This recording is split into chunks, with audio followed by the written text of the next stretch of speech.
The morning sun cast long shadows across the remote military training facility in Nevada. Staff Sergeant Marcus Hawk Rodriguez adjusted his scope for the third time, sweat beading on his forehead despite the cool desert air. 22 years in the Navy SEALs had taught him that precision was everything, but today felt different. Today, he wasn't just another sniper completing a routine qualification. Today, he was about to meet someone who would change everything he thought he knew about long-distance shooting. The facility buzzed with unusual activity. Word had spread through the ranks about a civilian contractor coming to demonstrate some new equipment. Most of the guys dismissed it as another corporate dog-and-pony show. Marcus shared their skepticism. In his experience, civilians who claimed to understand warfare usually lasted about 5 minutes in real combat conditions before reality hit them like a freight train. Commander Sarah Blake, the facility's training director, approached Marcus at the firing line. Her expression was serious, which wasn't unusual, but there was something else in her eyes: curiosity, maybe even excitement. "Rodriguez, I need you to observe today's demonstration. We've got someone special coming in." Marcus lowered his rifle and turned to face her. "With respect, ma'am, I've seen plenty of demonstrations. Most of them end with someone trying to sell us equipment that looks good on paper but fails when it matters." Blake smiled slightly. "This one's different. The shooter we're bringing in holds records that would make your head spin. 7 confirmed kills over 2,500 meters in combat conditions. The longest recorded shot by any American sniper, male or female, at 3,847 meters. The number hit Marcus like a physical blow. His personal best was 2,100 meters, a shot he'd made in Afghanistan that had saved his entire squad from an enemy sniper. He'd been proud of that shot for years. But 3,847 meters? That was nearly 2.5 miles. At that distance, you weren't just fighting gravity and wind, you were battling the rotation of the Earth itself. "That's impossible," Marcus said flatly. "The longest confirmed kill in military history is 3,540 meters, and that was a Canadian sniper with perfect conditions and a stationary target. Nobody's shooting accurately at 3,847 meters." Blake's smile widened. "That's exactly what I want you to prove today. Set up your best shot at 3,800 meters. Use whatever equipment you want, take all the time you need. Show me it can't be done." Marcus felt a surge of competitive fire. Throughout his career, he'd never backed down from a challenge. He'd earned his nickname Hawk not just for his sharp eyes, but for his relentless pursuit of perfection in marksmanship. If this was some kind of test, he was ready to pass it with flying colors. The next 2 hours were spent in meticulous preparation. Marcus selected his favorite rifle, a customized Remington 700 chambered in .338 Lapua Magnum that he'd personally modified over the years. The weapon had never let him down, and its ballistic performance was exceptional even at extreme ranges. He calculated wind speed, temperature, humidity, and barometric pressure. He factored in the Coriolis effect, the subtle influence of Earth's rotation on long-distance projectiles. By noon, everything was perfect. The target stood at exactly 3,800 meters downrange, a standard military silhouette that looked like a tiny speck through his high-powered scope. Marcus had made every possible adjustment. His breathing was controlled, his heart rate steady. This was the moment of truth. The first shot was close, maybe 6 inches to the left of center. The second was better, catching the edge of the target zone. The third shot missed entirely, sailing wide right as an unexpected crosswind picked up. After an hour of shooting, Marcus had managed to hit the target area 3 times out of 15 shots. Respectable shooting for the distance, but nothing that would win any contests. Frustration gnawed at him as he packed up his equipment. He'd pushed his skills and his rifle to their absolute limits, and, while he'd proven that shooting at 3,800 meters was possible, consistent accuracy remained elusive. The variables were simply too numerous, the margin for error too small. As Marcus secured his rifle case, he noticed a small convoy approaching the facility. 3 black SUVs with tinted windows, moving with the purposeful precision of official transport. This had to be the mysterious demonstration Blake had mentioned. The vehicles came to a stop near the main building, and Marcus watched with growing curiosity as the passengers disembarked. The first person out was a tall man in an expensive suit who looked like corporate management. Behind him came two military escorts, their bearings suggesting special operations background. But it was the fourth person who caught Marcus's attention and held it. She was smaller than he'd expected, maybe 5 feet 6 inches tall, with sandy brown hair pulled back in a practical ponytail. She wore simple civilian clothes, jeans, hiking boots, and a plain black t-shirt. Nothing about her screamed elite sniper. She looked more like a college professor than a warrior. Marcus found himself wondering if this was some kind of joke. The woman surveyed the facility with the calm, measured gaze of someone accustomed to evaluating tactical situations. Her movements were economical, precise, without any wasted motion. As she approached the observation area where Marcus stood with other personnel, he noticed her eyes pale blue, sharp, and completely focused. Commander Blake performed the introductions. "Gentlemen, I'd like you to meet Dr. Elena Vasquez. She holds a PhD in applied physics from MIT and has spent the last 8 years developing advanced ballistic systems for the military. She's also the person who made that 3,847-meter shot I mentioned." Marcus felt his world tilt slightly. A physicist? He'd been expecting another military sniper, someone with decades of combat experience and countless hours on the range. Instead, he was looking at a woman who probably spent more time in laboratories than on firing ranges. Dr. Vasquez stepped forward, her handshake firm and confident. "Sergeant Rodriguez, I understand you've been testing the limits of long-range accuracy today. Mind if I ask how it went?" Her voice was calm, professional, with just a hint of curiosity. Marcus found himself grudgingly impressed by her directness. "I managed to hit the target at 3,800 meters, but consistency was a problem. Too many variables to control effectively." She nodded thoughtfully. "That's exactly what most people find. The traditional approach to extreme long-range shooting relies heavily on the shooter's ability to read conditions and make adjustments manually. It works well up to a point, but beyond 3,000 meters, human limitations start to matter more than equipment limitations." Marcus bristled slightly at the implication. "Human limitations? I've been shooting professionally for over 20 years. My accuracy records speak for themselves." Dr. Vasquez's expression didn't change. "I'm sure they do. Your reputation is well-deserved. But what if I told you that the problem isn't your skill level, it's your approach to the problem itself?"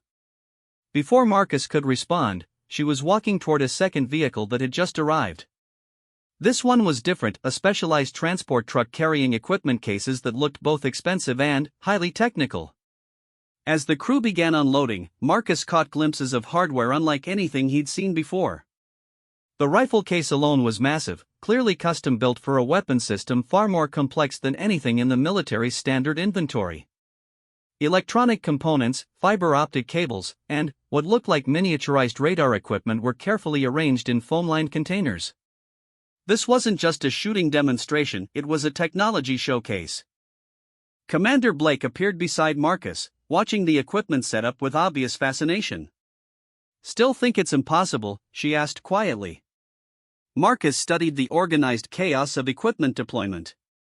Part of him wanted to dismiss the entire thing as overly complicated gadgetry that would fail under real-world conditions. But another part, the part that had kept him alive through multiple combat deployments, was intensely curious about what Dr. Vasquez was preparing to demonstrate. "I think," Marcus said slowly, "that I'm about to learn something new." As the afternoon sun climbed higher, casting sharp shadows across the Nevada desert, the stage was set for a confrontation between traditional marksmanship and cutting-edge technology. Marcus had spent his entire adult life perfecting the art of precision shooting through discipline, training, and natural talent. Dr. Vasquez represented something entirely different, the application of advanced science to push the boundaries of what had previously been considered possible.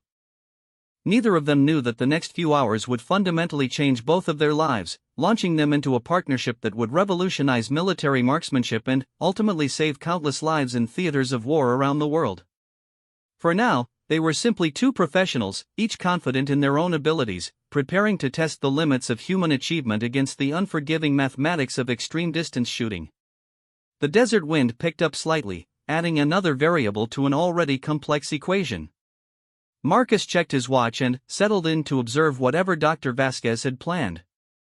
Despite his skepticism, he couldn't deny his growing excitement. After 22 years of military service, opportunities to witness something truly unprecedented were rare and precious.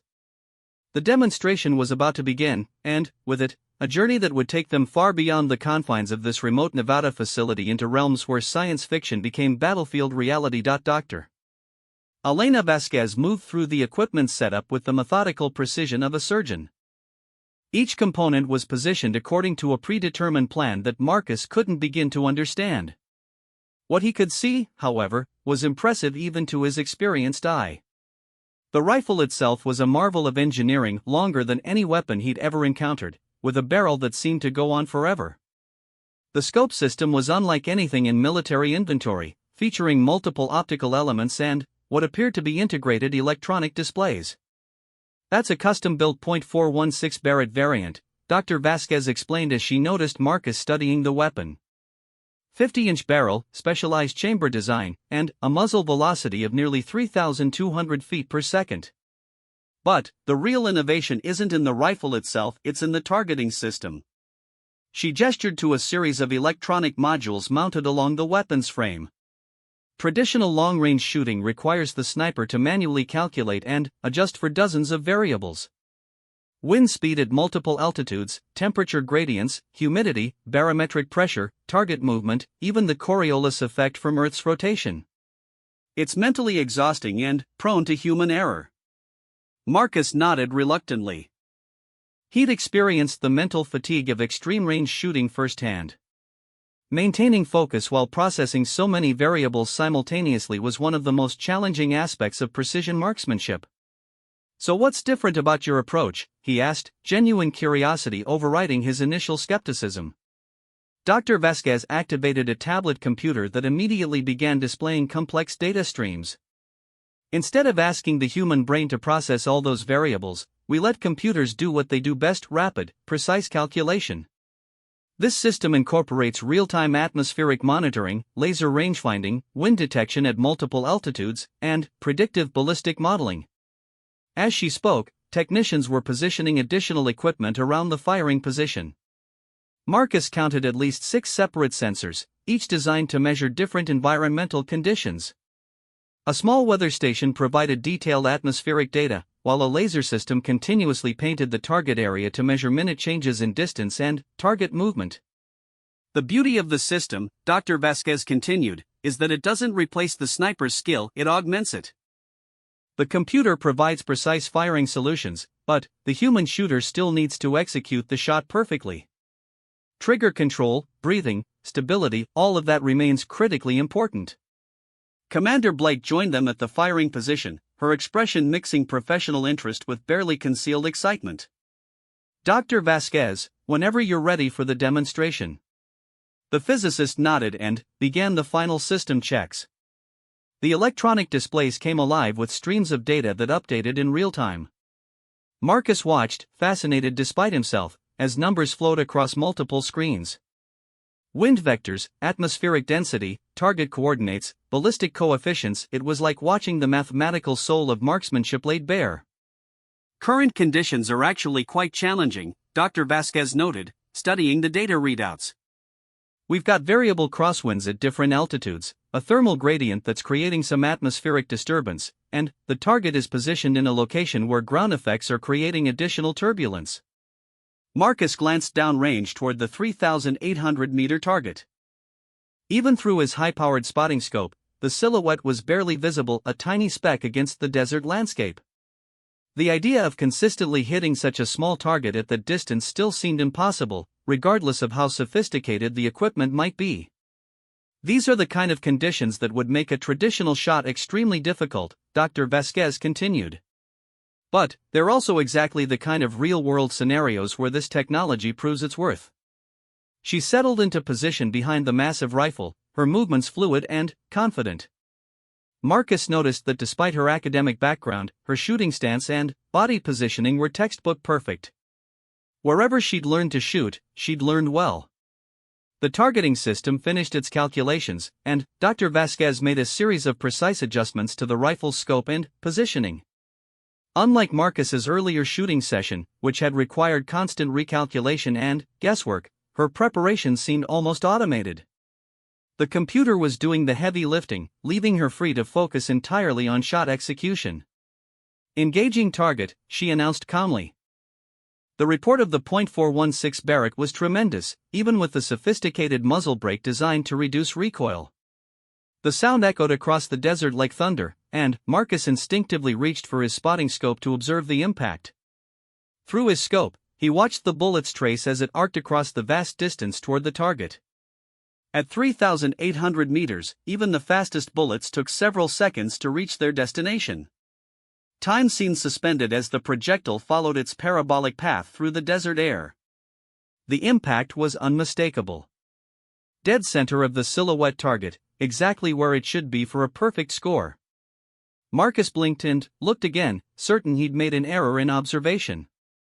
But there was no mistake. Dr. Vasquez had just made what appeared to be a perfect shot at a distance that had challenged his best efforts all morning. "Lucky shot," he muttered, though even as he said it, he knew it wasn't true. The preparation had been too methodical, the execution too smooth. This hadn't been luck. Dr. Vasquez cycled the bolt and chambered another round without comment. The targeting system updated its calculations, accounting for the slight changes in atmospheric conditions that had occurred in the past few minutes. She made minimal adjustments and settled back into position. The second shot was as perfect as the first. And the third. And the fourth. By the time she'd fired 10 rounds, Marcus was forced to confront an uncomfortable truth: he was watching shooting accuracy that exceeded anything he'd believed possible. Each bullet had found the center of the target with mechanical precision. There was no gradual adjustment, no bracketing shots to refine the aim. Just consistent, devastating accuracy at a range that pushed the boundaries of physics. Commander Blake was practically vibrating with excitement. "Dr. Vasquez, this is extraordinary. What kind of accuracy can you maintain at this distance?" The physicist checked her tablet, reviewing the shot group data. "Under current conditions, the system is maintaining accuracy within a 4-inch circle at 3,800 meters. That translates to about 0.1 MOA, essentially the mechanical precision limit of the rifle and ammunition." Marcus felt his worldview shifting. For over 2 decades, he'd believed that extreme long-range shooting was as much art as science, requiring intuition and experience to read conditions and make the countless small adjustments necessary for success. What he was witnessing suggested that with the right technology, extreme precision could become routine, almost automated. "The implications for military applications are significant," Dr. Vasquez continued, apparently unaware of Marcus's internal struggle. "This technology could allow average marksmen to achieve accuracy that currently requires years of specialized training. More importantly, it could enable shots in conditions where traditional methods would be nearly impossible: night operations, adverse weather, situations where rapid engagement is critical." As impressive as the technology was, Marcus found himself wrestling with mixed emotions. Part of him was fascinated by the possibilities Dr. Vasquez's system offered. The potential to save lives by enabling more precise engagement of threats was enormous. But another part of him, the part that had spent decades perfecting the traditional craft of marksmanship, felt somehow diminished by the demonstration. "What about situations where you don't have access to all this equipment?" he asked. "Combat isn't controlled. Batteries die, electronics fail, conditions change faster than computers can adapt. What happens when you need to make a shot and all you have is a rifle and your training?" Dr. Vasquez powered down her tablet and looked at him directly. "That's an excellent question, Sergeant. And it's exactly why I need someone like you." The statement caught Marcus off guard. "I'm sorry?" "This technology is powerful, but it's not complete. It can calculate perfect firing solutions, but it can't teach someone to be a sniper. It can't replicate the judgment that comes from years of combat experience. it can't replace the kind of training and instincts that keep people alive in hostile territory. She gestured toward the sophisticated equipment surrounding them.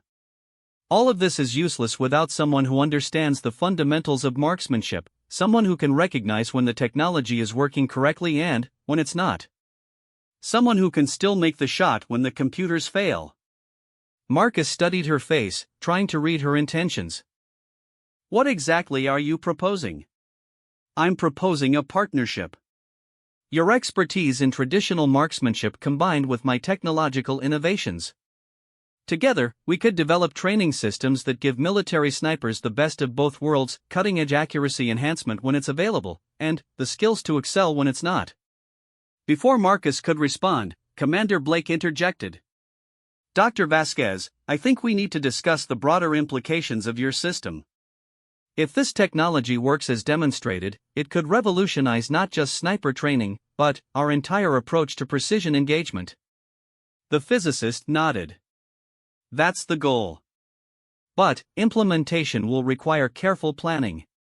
We need to understand how to integrate these systems with existing military doctrine, how to train operators effectively, and how to ensure reliability under combat conditions. Marcus found himself thinking about the young snipers he trained over the years, dedicated soldiers who'd spent months learning to read wind and judge distance through experience and instinct. Could technology really replace that hard-won expertise? Or was there a way to combine the two approaches for even better results? I'd like to try something, he said suddenly. Let me use your system, but without the computer assistance.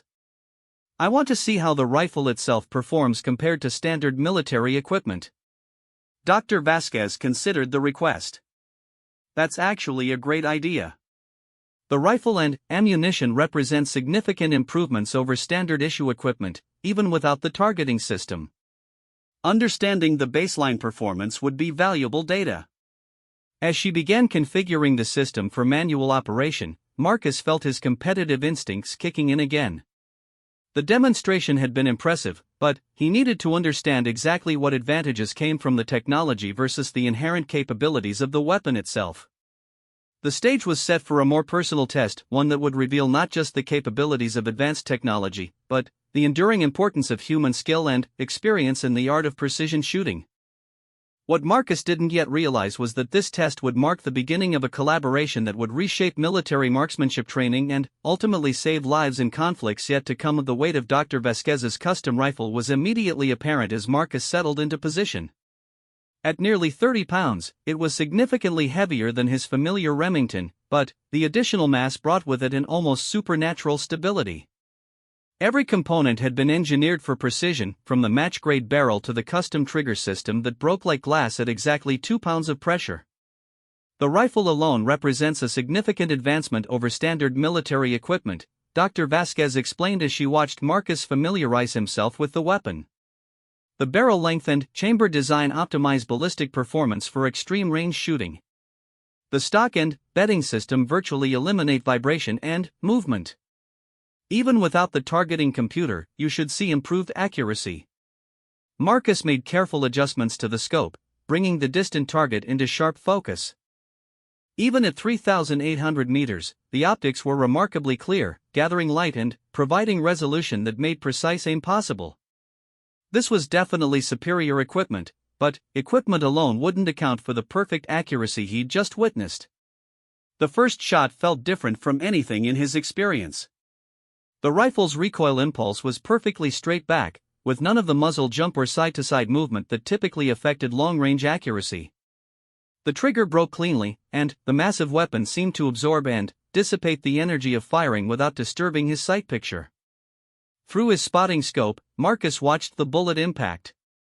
It was a good shot within the scoring rings of the target, though not the dead-center precision Dr. Vasquez had demonstrated. Still, it was better than most of his shots from earlier in the day using his own equipment. Impressive, he admitted, cycling the bolt and chambering another round. The rifle is definitely a significant improvement over standard issue equipment. The ammunition is specialized as well, Dr. Vasquez noted. Custom loaded with optimal powder charges and bullets designed specifically for extreme range ballistics. Everything works together as a system. Marcus fired 4 more shots, taking his time with each one to read wind conditions and make careful adjustments. His accuracy was notably better than his earlier session, with 3 of the 5 shots landing within the target's scoring zones. It was good shooting by any standard, but still fell short of the mechanical precision Dr. Vasquez had demonstrated with computer assistance. The technology definitely makes a difference, he conceded as he unloaded the rifle and stepped back from the firing position. But I'm still not convinced it's foolproof. What happens when the electronics malfunction or when you're operating in environments that interfere with the sensors? Dr. Vasquez activated her tablet and began reviewing the data from Marcus's shooting session. Those are valid concerns, and they're part of why I need someone with your experience to help develop the system further. The goal isn't to replace human skill, it's to augment it and provide backup systems for when conditions are less than ideal. She pulled up a series of charts showing the atmospheric conditions during both shooting sessions. Look at this data. During your manual shooting session, wind conditions were actually more stable than when I was using the computer system. Yet the computer-assisted shots were significantly more accurate. That suggests the technology isn't just working in ideal conditions, it's actively compensating for variables that human shooters struggle to detect and correct for. Marcus studied the charts, his analytical mind processing the implications. The data was compelling, but his years of combat experience made him cautious about over-relying on technology. In Afghanistan, I once had to take a shot in a sandstorm with visibility down to maybe 50 meters. No computer system would have functioned in those conditions. It came down to experience, instinct, and a lot of luck. Tell me about that shot, Dr. Vasquez said, genuine interest in her voice. Marcus found himself describing the circumstances: a Taliban sniper who had pinned down his squad in a narrow valley, forcing them to take cover behind inadequate rocks while sand and dust swirled around them. The enemy shooter had the high ground and was systematically picking off anyone who moved. Standard protocol would have called for air support or artillery, but the weather had grounded helicopters and made accurate fire support impossible. I had to get within 400 meters to have any chance of seeing the target, Marcus explained. Even then, I was shooting more by memory and educated guesswork than by actual sight picture. But I knew my rifle, knew how it behaved in those conditions. The shot had to be perfect because I wouldn't get a second chance. Dr. Vasquez listened intently, occasionally asking questions about his thought process and decision-making. It became clear that she was trying to understand not just the technical aspects of the shot, but the human elements that had made success possible. That's exactly the kind of experience that can't be programmed into a computer, she said when he finished. The ability to operate effectively when all the normal rules break down, when you have to rely on training and instinct rather than optimal conditions and perfect information. Commander Blake, who had been quietly observing the exchange, stepped forward. This conversation is exactly what we need to be having. Dr. Vasquez, your technology is impressive, but Sergeant Rodriguez raises important questions about real-world applications. How do we integrate these capabilities without creating dependence on systems that might not be available when they're needed most? The physicist considered the question carefully. I think the answer lies in layered systems and comprehensive training. The advanced targeting technology provides maximum capability when conditions allow, but operators also need to be trained on manual systems and traditional methods as backup. She gestured toward the equipment around them. Think of this as similar to GPS navigation. It's incredibly useful and accurate when it works, but pilots and soldiers are still trained in traditional navigation methods because GPS can be jammed, satellites can fail, and electronics can malfunction. Marcus nodded slowly. The analogy made sense, but he wondered about the psychological aspects of technology dependence. I've seen what happens when people become too reliant on GPS. They lose the ability to read maps or navigate by landmarks. What prevents the same thing from happening with targeting systems? That's where training protocols become critical, Dr. Vasquez replied. Operators need to spend significant time working with manual systems before they're allowed to use the advanced technology. They need to understand the fundamentals so thoroughly that they can recognize when the computer is providing bad information or when conditions require manual override. The conversation was interrupted by the arrival of another military vehicle. This one carried a small team of observers from various branches of the armed services, representatives from Army Special Forces, Marine Corps reconnaissance units, and Air Force Special Operations. Word of the demonstration had apparently spread through official channels, and senior leaders wanted to evaluate the technology for themselves. As the new arrivals were briefed on what they'd witnessed, Marcus found himself studying Dr. Vasquez with growing respect. Her technical expertise was obvious, but she also demonstrated a clear understanding of operational realities that many civilian contractors lacked. She asked intelligent questions about deployment scenarios, maintenance requirements, and training challenges. Dr. Vasquez, one of the Marine observers, said, "What kind of training time are we talking about to get operators proficient with this system?" "That depends on their existing skill level," she replied.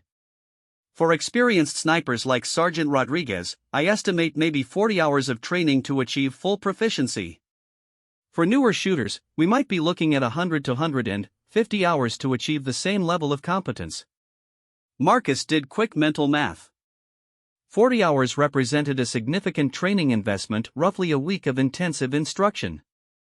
But, if the technology could reliably produce the accuracy he'd witnessed, it would be time well spent. "What about maintenance and field support?" asked the Army representative. "This equipment looks complex. What happens when something breaks in the middle of a deployment?" Dr. Vasquez had clearly anticipated the question. The system is designed with modularity and redundancy in mind. If the advanced targeting computer fails, the operator can switch to a backup system that provides basic ballistic calculations. If that fails, the rifle and scope can be operated entirely manually. We're also developing simplified field maintenance procedures that don't require specialized technicians. The questions continued for another hour, covering everything from battery life to durability testing. Dr. Vasquez answered each one with the thoroughness of someone who had spent years thinking through practical implementation challenges. Marcus found himself increasingly impressed not just with the technology, but with her comprehensive approach to system development. As the formal demonstration concluded and the observers departed, Commander Blake pulled Marcus aside. "What's your honest assessment, Sergeant?" Marcus considered his words carefully. "The technology is impressive, more impressive than I wanted to admit. If it's as reliable as it appears, it could significantly improve our capability for precision engagement. But implementation will be critical. We can't just hand people advanced equipment and expect them to use it effectively." Dr. Vasquez seems to understand that. She does. And that's what makes this interesting rather than just another gear demonstration. She's thinking about the whole system, the technology, the training, the operational environment, the human factors. That's rare in my experience with civilian contractors. Blake nodded. She's requested permission to develop a pilot training program. If approved, she'd need an experienced operator to help design the curriculum and validate the training methods. The implication was clear, and Marcus felt a familiar mixture of excitement and apprehension. The opportunity to be involved in developing genuinely revolutionary military technology was rare and potentially career-defining. But it would also mean stepping outside his comfort zone and working closely with systems and concepts that challenged many of his fundamental assumptions about marksmanship. "When would this program start?" he asked. "Pending approval, within the next 60 days. The initial phase would be 6 months of intensive development and testing, followed by expanded trials with selected military units." Marcus watched Dr. Vasquez supervising the careful packing of her equipment. Her movements were precise and efficient, treating each component with the respect due to valuable and delicate instruments. She caught his gaze and walked over to where he stood with Commander Blake. "Sergeant Rodriguez, I hope you'll consider joining this project," she said without preamble.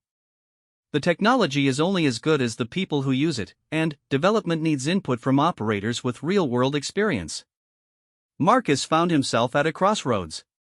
The safe choice would be to return to his regular duties, continue training snipers using proven methods, and maintain the comfortable expertise he'd spent decades developing. But the demonstration had opened his eyes to possibilities he'd never imagined. "I'll need to think about it," he said finally. Dr. Vasquez nodded. "Of course. But I hope you'll remember that the best innovations come from combining proven expertise with new possibilities. Your experience could help ensure this technology serves the people who need it most, the soldiers in the field facing impossible shots under impossible conditions." As the convoy prepared to depart, Marcus stood alone on the firing range, looking downrange toward the 3,800-meter target that had challenged him all day. In a few hours, his understanding of long-range shooting had been fundamentally altered. The question now was whether he was ready to embrace the change and help shape the future of military marksmanship. 2 months later, Marcus found himself standing in a state-of-the-art training facility in Colorado, watching Dr. Elena Vasquez explain ballistic coefficients to a group of military snipers who looked as skeptical as he had during that first demonstration in Nevada. The decision to join her project hadn't been easy, but the potential to revolutionize how American forces engaged threats at extreme distances had ultimately proven irresistible. The pilot program had attracted 12 of the military's best long-range shooters from various branches. Each participant brought years of combat experience and exceptional marksmanship skills. They also brought deep skepticism about whether civilian technology could improve on methods that had been proven effective in actual warfare. "The key concept to understand," Dr. Vasquez was saying, "is that traditional shooting relies on the human brain to process dozens of variables simultaneously. This works well up to a point, but human cognitive capacity has limits. Beyond about 2,500 meters, there are simply too many factors for even experienced shooters to track accurately." Staff Sergeant Mike Bulldog Morrison, a Marine sniper with 3 combat deployments, raised his hand. "Ma'am, with respect, I've made confirmed kills at 2,800 meters using standard equipment. If the system works, why fix it?" Marcus remembered having similar thoughts during the Nevada demonstration. Dr. Vasquez handled the question with the same patience she'd shown him. "You're absolutely right that the current system works, Sergeant Morrison. The question is whether we can make it work better, more consistently, and under a wider range of conditions. Your 2,800-meter shot was exceptional shooting, but was it repeatable? Could you make the same shot 5 times in a row under identical conditions?" Morrison frowned, clearly considering the question. Marcus knew the answer because he'd wrestled with the same issue throughout his career. Exceptional shots happened, but they often involved elements of luck and perfect conditions that couldn't be guaranteed. "The goal isn't to replace your skills," Dr. Vasquez continued. "It's to give you tools that make exceptional shots routine and routine shots nearly automatic. That means more threats neutralized, more lives saved, and higher mission success rates." Over the following weeks, Marcus watched the group's attitudes evolve as they worked with Dr. Vasquez's systems. The training program she'd developed was masterful in its progression. Participants started with traditional methods, establishing baseline accuracy and understanding fundamental principles. Only after demonstrating proficiency with manual systems were they introduced to the computer-assisted technology. The results were remarkable. Shooters who had struggled to achieve consistency beyond 2,000 meters were hitting targets reliably at 3,500 meters and beyond. More importantly, they were doing it repeatedly, under varying conditions, with accuracy that would have seemed impossible just months earlier. Marcus's role in the program had evolved naturally into that of a senior instructor and liaison between Dr. Vasquez's technical team and the military participants. His combat experience and traditional training background gave him credibility with the shooters, while his growing understanding of the technology allowed him to bridge the gap between theory and practical application. "The key insight," he explained to the group during a training session, "is that this technology doesn't make you a better shooter, it makes your best shooting more consistent. You still need all the fundamentals: proper breathing, trigger control, position stability, target identification. The computer just handles the mathematical calculations that used to occupy half your brain." The breakthrough moment came during week 4 of training when the group was challenged to engage multiple targets at varying distances under time pressure. Using traditional methods, even experienced snipers struggled with the rapid calculations required for such scenarios. With computer assistance, the same shooters could acquire and accurately engage targets with speed and precision that seemed almost supernatural. Sergeant Morrison, the skeptic from the first day, made 5 consecutive hits on targets ranging from 2,800 to 4,200 meters in under 3 minutes. After the final shot, he set down his rifle and looked at Dr. Vasquez with something approaching awe. "Ma'am, I don't know how this works, but it works. That was shooting I couldn't have imagined 6 months ago." Dr. Vasquez smiled, but Marcus could see the relief in her expression. Gaining acceptance from military end users had been a constant concern throughout the development process. The real test will be how well these skills transfer to operational environments. Laboratory conditions are one thing, combat effectiveness is another. That test came sooner than anyone expected. 3 months into the training program, Marcus received an urgent call from Commander Blake. Intelligence had identified a high-value target in Syria, a terrorist leader responsible for coordinating attacks against American forces and civilian populations. The target was hiding in a remote compound that made conventional assault extremely difficult. Airstrikes were ruled out due to nearby civilian structures. The only viable option was a precision elimination from extreme range. The shot would be from approximately 4,100 meters, Blake explained during a secure video conference. Terrain analysis indicates one possible firing position that could provide line of sight to the target area. Environmental conditions are challenging: high altitude, variable winds, temperature extremes. Marcus studied the satellite imagery and targeting data. Even with Dr. Vasquez's technology, this would be an extraordinarily difficult shot. The range pushed the absolute limits of the system's capabilities, and the environmental factors would test every aspect of their training. "What's the timeline for the operation?" Dr. Vasquez asked. 48 hours. The target is expected to appear for a scheduled meeting with subordinates. Intelligence indicates this will be our only opportunity for the foreseeable future. Marcus felt the familiar mixture of anticipation and responsibility that preceded high-stakes operations. "Who's designated as the shooter?" Blake's expression was grave. "That's up to you, Sergeant. This operation is classified as a field test of the advanced targeting system. You have authority to select the operator and support team." The weight of the decision pressed down on Marcus like a physical force. Every participant in the training program was qualified and capable, but this wasn't a training exercise. Lives hung in the balance, and failure could have strategic consequences that extended far beyond the mission itself. "I'll take the shot," he said without hesitation. Dr. Vasquez looked surprised. "Marcus, you don't have to." "Yes, I do. If this technology fails, I want it to be my responsibility, not someone else's. If it succeeds, I want to know exactly what we've accomplished." The next 24 hours were spent in intensive preparation.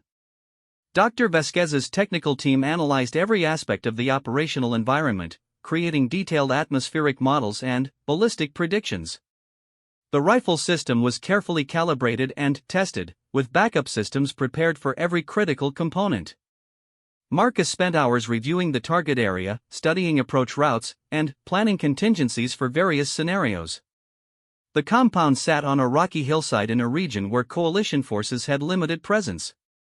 Getting to the firing position would require infiltration through hostile territory, and extraction afterward would be equally challenging. "The shot itself is only part of the challenge," Marcus explained to Dr. Vasquez as they reviewed the mission plan. "Getting into position, maintaining concealment, and getting out safely are equally critical. This is where your technology meets real-world operational constraints." She nodded, her expression serious. "I understand. The system is designed to be as portable and robust as possible, but field conditions will be the ultimate test." As the deployment time approached, Marcus found himself thinking about the journey that had brought him to this point. 6 months ago, he'd been a traditionally trained sniper confident in proven methods. Now he was preparing to attempt a shot that would have been unthinkable without advanced technology, in an operation that could validate or invalidate months of development work. Dr. Vasquez pulled him aside as the team prepared to depart for the staging area. "Marcus, I want you to know that regardless of what happens, working with you has changed how I think about this technology. It's not just about the engineering, it's about the people who use it and the responsibility that comes with that capability. He studied her face, recognizing the weight she was carrying. For all her technical expertise, this was her first direct involvement in an operational mission. The theoretical had become reality, and lives would be affected by the decisions they'd made together. The technology is sound, he said firmly. If the shot fails, it won't be because of the equipment. And if it succeeds, it will prove that we've created something that can genuinely save lives and protect innocent people.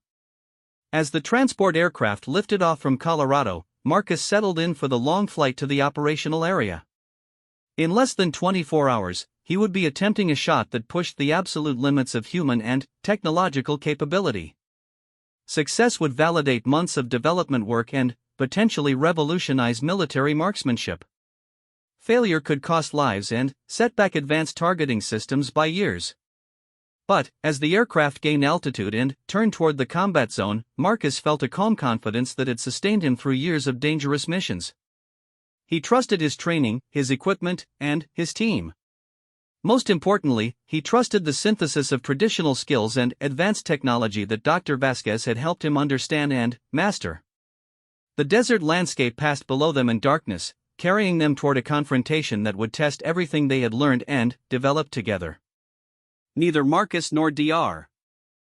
Vasquez fully realized that they were embarking on a mission that would not only validate their work, but establish new standards for precision engagement that would influence military operations for decades to come. The pre-dawn darkness of the Syrian mountains was absolute, broken only by the faint glow of Marcus's night vision equipment as he and his two-man support team moved carefully through the rocky terrain.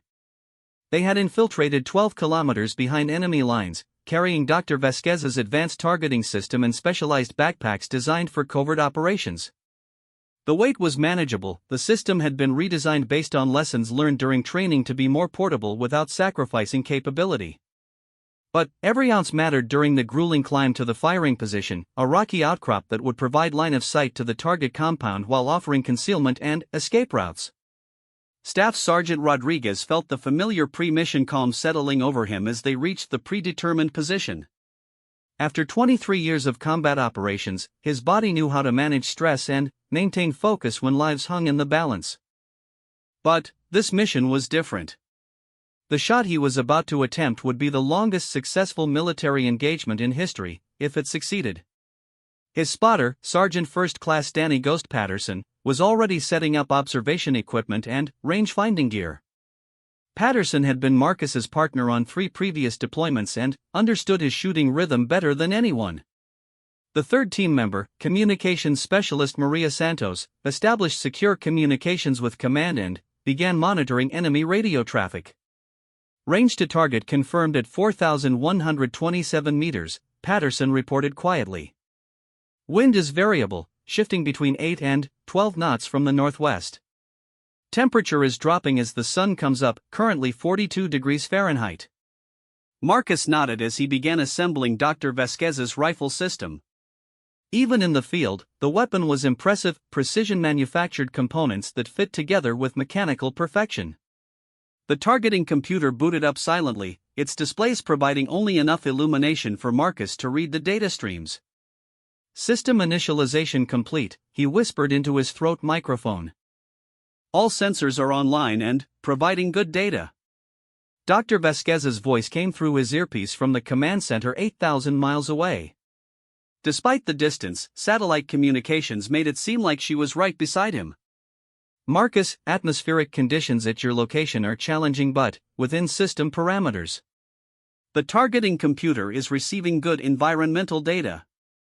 Through his scope, Marcus could see the compound where their target was expected to appear.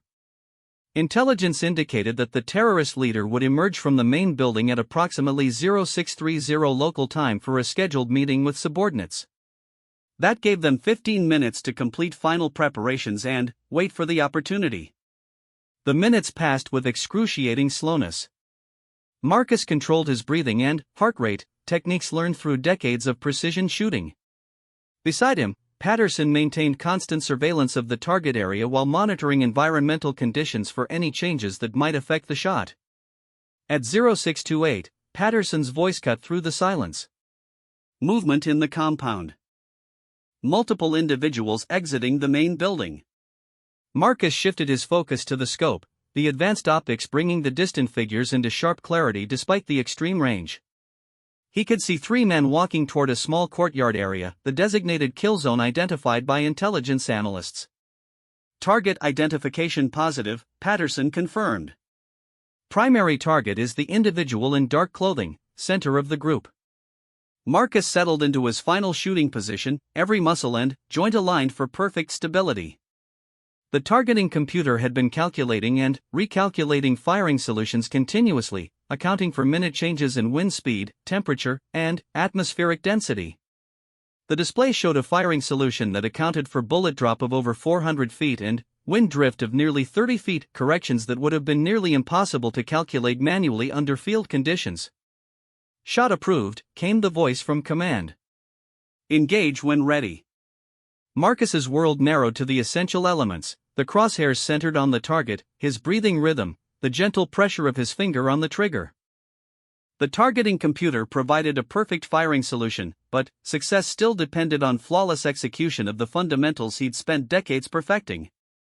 The shot broke exactly when it should, the massive rifle recoiling straight back without disturbing his sight picture. The .416 Barrett round left the muzzle at over 3,200 feet per second, beginning its parabolic journey across nearly 4 kilometers of hostile territory.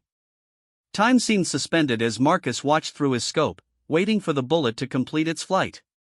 At 4,127 meters, even the fastest projectiles took several seconds to reach their destination. Patterson counted down the expected time of flight while maintaining observation of the target area. Impact in 3, 2, 1. Through the scope, Marcus saw the target drop instantly. The other figures in the compound scattered, confused by the sudden crack of a bullet arriving from an impossible distance. There had been no muzzle flash visible at their range, no indication of where the shot had originated. Confirmed hit, Patterson reported. Target is down. Compound is in chaos but no organized response toward our position. Marcus felt a mixture of professional satisfaction and profound responsibility. The shot had been successful, a 4,127-meter engagement that established a new record for military precision shooting. But, more importantly, it had eliminated a threat responsible for numerous attacks against coalition forces and innocent civilians. Outstanding work, Dr. Vasquez's voice came through his earpiece, barely containing excitement. That shot validates everything we've developed together. As the team began the careful process of packing equipment and preparing for extraction, Marcus reflected on the journey that had brought him to this point. 6 months earlier, he'd been skeptical of civilian technology and convinced that traditional methods were sufficient for military needs. The mission they'd just completed proved that the synthesis of proven skills and advanced technology could achieve results that neither could accomplish alone. The extraction proceeded without incident, the team moving carefully through predetermined routes back to the pickup zone. Within 4 hours of the successful engagement, they were aboard a transport aircraft heading back to base, carrying with them proof that a new era of precision shooting had begun. The debriefing took place over the following days, with detailed analysis of every aspect of the mission. The targeting system had performed flawlessly under actual combat conditions, providing accurate firing solutions despite challenging environmental factors and extreme range. More importantly, it had enabled a successful mission that would have been impossible using traditional methods. Dr. Vasquez arrived at the debriefing facility 2 days later, her expression mixing professional excitement with obvious relief. The field test had validated months of development work and proven that her technology could save lives in actual combat situations. The shot data is extraordinary, she explained during the formal presentation to senior military leadership. Perfect ballistic performance at 4,127 meters, with environmental factors that would have made manual calculation extremely difficult.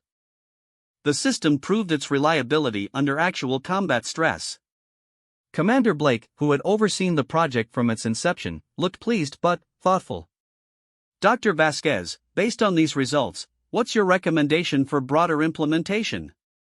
I recommend immediate expansion of the training program and accelerated development of field deployable systems. The technology is proven, but we need to scale up production and training to make it available to frontline units. Marcus found himself thinking about the broader implications of what they'd accomplished. The successful 4,127-meter shot would inevitably become known throughout the military community, changing perceptions about what was possible in precision shooting. But, beyond the record-breaking aspects, they'd proven that advanced technology could genuinely enhance military effectiveness without replacing human skill and judgment. "There's one more thing," Dr. Vasquez said, turning to address Marcus directly. "I'd like you to consider heading up the expanded training program. Your combination of operational experience and technological understanding makes you uniquely qualified to develop curriculum and train the next generation of precision shooters." The offer was both flattering and daunting. Marcus had spent his entire adult life as an operational soldier, but the opportunity to shape how advanced marksmanship systems would be implemented across the military was compelling. "I'd want to ensure that traditional skills remain part of the training," he said carefully. "The technology is powerful, but operators need to understand the fundamentals that make it work." "Absolutely. That's exactly the approach we need." As the formal meetings concluded and plans were made for program expansion, Marcus stood on the base observation deck, looking out over the training ranges where he'd first encountered Dr. Vasquez and her revolutionary technology. The journey from skeptical observer to record-holding precision shooter had been remarkable, but it felt like just the beginning. The implications of their work extended far beyond military applications. The targeting technology they developed had potential uses in law enforcement, search and rescue operations, and other scenarios where extreme precision was critical. More importantly, they'd proven that the careful integration of advanced technology with human expertise could achieve results that neither could accomplish alone. 6 months later, the expanded training program was operating at facilities across the United States, with international allies requesting access to the technology and training methods. Marcus found himself traveling between bases, teaching the synthesis of traditional marksmanship and advanced targeting systems to a new generation of military snipers. Dr. Vasquez had been promoted to head a new military technology development division, but she remained closely involved in the training program. Their partnership had evolved from mutual skepticism to professional respect to genuine friendship based on shared commitment to advancing military effectiveness while maintaining the highest ethical standards. The 4,127-meter shot in Syria remained classified, but its effects rippled through the special operations community. Word spread that impossible shots were now possible, that threats could be engaged at distances previously thought to be safe. The psychological impact on enemy forces was as significant as the tactical advantages for coalition troops. But perhaps the most important outcome was the demonstration that innovation could enhance rather than replace human skill. The young snipers who completed the advanced training program were more capable than their predecessors, but they also understood more deeply the fundamental principles that made precision shooting possible.